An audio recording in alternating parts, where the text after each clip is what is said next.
Hello everyone. Last year, thanks to this bowl of clear broth noodles, I gained 30,000 followers overnight. Today, I've decided to properly introduce its detailed recipe. Let's start by frying an egg, add a little oil to the pan, then sprinkle a bit of salt on the bottom. This helps prevent the egg from sticking. Next, crack an egg into the pan.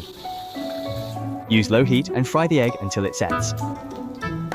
Once the egg has set, gently shake the pan to ensure the egg cooks more evenly.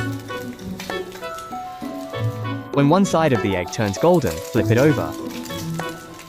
Fry the egg until both sides are golden brown. This makes it taste even better.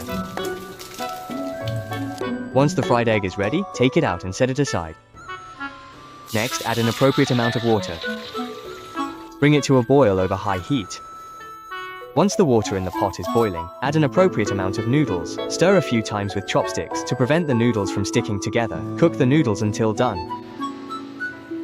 Next, prepare a few scallions and chop them into small pieces. After chopping, put them into a bowl. Now make the soy sauce for the clear noodle soup by adding an appropriate amount of lard. Add a little salt and a spoonful of light soy sauce. Half a spoonful of aged vinegar. Then pour in an appropriate amount of boiling water. Be sure not to use the water from boiling the noodles, as it will be cloudy and affect the taste. Stir well with a spoon. The key to making delicious clear noodle soup is adding lard. When the noodles are almost done, add a few pieces of leafy greens. Then take the noodles out. Put them into the bowl.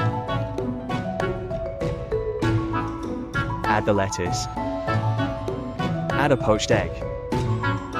And just like that, a bowl of fragrant and delicious clear noodle soup is ready. If your husband is hungover or has had too much rich food, a bowl of this will make him feel comfortable all over. It's also great for breakfast, a truly lazy way to cook. If my video has been helpful to you, please use your lucky hands to like and share it. Thank you for your support. See you next time.